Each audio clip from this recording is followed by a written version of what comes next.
ಎಲ್ಲರಿಗೂ ನಮಸ್ಕಾರ. ಎಲ್ಲರೂ ಚೆನ್ನಾಗಿರ ಅಂತ ಭಾವಿಸ್ತೀನಿ. Welcome back to my channel. ಇವತ್ತಿನ ರೆಸಿಪಿ ಬಂದ್ಬಿಟ್ಟು ಗೋಬಿ ಮಸಾಲಾ ಫ್ರೈ. ಬನ್ನಿ ಸಿಂಪಲ್ ಆಗಿ ಹೇಗ್ ಮಾಡೋದು ಅಂತ ನೋಡೋಣ. ಮೊದಲಿಗೆ ಒಂದು ಮಿಕ್ಸಿ ಜಾರ್ ನ ಇಟ್ಕೊಂಡಿದೀನಿ.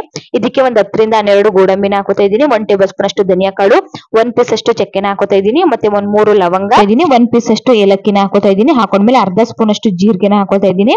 ಮತ್ತೆ ಅರ್ಧ ಸ್ಪೂನ್ ಅಷ್ಟು ಕಾಳು ಮೆಣಸನ್ನ ಹಾಕೋತಾ ಇದೀನಿ. ಮತ್ತೆ ಅರ್ಧ ಸ್ಪೂನ್ ಅಷ್ಟು ಸೋಂಪು ಕಾಳನ್ನ ಹಾಕೋತಾ ಇದೀನಿ.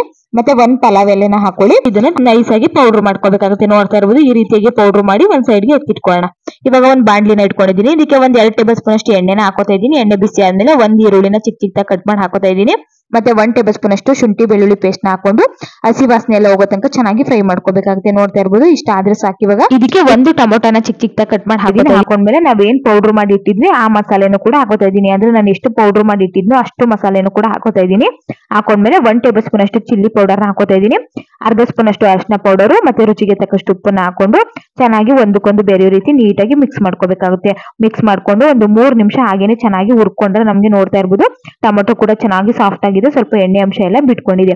ಈ ಟೈಮಲ್ಲಿ ಇವಾಗ ನಾನು ಒಂದು ಹೂಕೋಸನ್ನ ತಗೊಂಡಿದ್ದೀನಿ. ಇದನ್ನ ಚೆನ್ನಾಗಿ ವಾಶ್ ಮಾಡ್ಕೊಂಡು ಇದನ್ನ ಬಿಸಿ ನೀರಲ್ಲಿ ಒಂದು 10 ನಿಮಿಷ ಹಾಗೇನೆ ಬಿಟ್ಬಿಟ್ಟು ಆ ನಂತರ ನೀರನ್ನ ಸೋದಿಸ್ಕೊಂಡು ಹೂಕೋಸನ್ನ ಹಾಕೊಂಡು ಚೆನ್ನಾಗಿ ಒಂದಕ್ಕೊಂದು ಬೇರೆ ರೀತಿ ನೀಟಾಗಿ ಮಿಕ್ಸ್ ಮಾಡ್ಕೋಬೇಕಾಗುತ್ತೆ. ಹಾಕಿರುವಂತ ಮಸಾಲೆ ಎಲ್ಲ ಹೂಕೋಸ್ಗೆ ಚೆನ್ನಾಗಿ ಹಿಡಿಬೇಕು. ಇದಾದ್ಮೇಲೆ ಒಂದ್ ಲಿಡ್ ನ ಕ್ಲೋಸ್ ಮಾಡಿ ಒಂದ್ 2 ರಿಂದ 3 ನಿಮಿಷ ಹಾಗೇನೆ ಬಿಟ್ಬಿಟ್ರೆ ನಮ್ಗೆ ಹೂಕೋಸು ಕೂಡ ಚೆನ್ನಾಗಿ ಬಿಸಿ ನೀರಲ್ಲಿ ಮೊದಲೇ ಇರೋದ್ರಿಂದ ಬೇಗನೆ ಬೆಂದೋಗ್ಬಿಡುತ್ತೆ. ಗೋಬಿ ಫ್ರೈ ರೆಡಿ ಆಯ್ತು ಅಂತಾನೆ ಹೇಳ್ಬೋದು. ಲಾಸ್ಟ್ ಗೆ ಸ್ವಲ್ಪ ಕೊತ್ತಂಬರಿ ಸೊಪ್ಪನ್ನ ಹಾಕೊಂಡು ಮಿಕ್ಸ್ ಮಾಡ್ಕೊಂಡ್ರೆ ನಮ್ಗೆ ಗೋಬಿ ಫ್ರೈ ರೆಡಿ ಆಯ್ತು. ಚಪಾತಿ ಜೊತೆಗೆ ದೋಸೆ ಜೊತೆಗೆಲ್ಲ ಒಳ್ಳೆ ಕಾಂಬಿನೇಷನ್ ಅಂತಾನೆ ಹೇಳ್ಬೋದು. ತುಂಬಾ ಚೆನ್ನಾಗಿರುತ್ತೆ. ಒಂದ್ಸಲ ಟ್ರೈ ಮಾಡಿ. ರೆಸಿಪಿ ಇಷ್ಟ ಆಗಿದ್ರೆ ಲೈಕ್ ಮಾಡಿ, ಶೇರ್ ಮಾಡಿ, ಕಮೆಂಟ್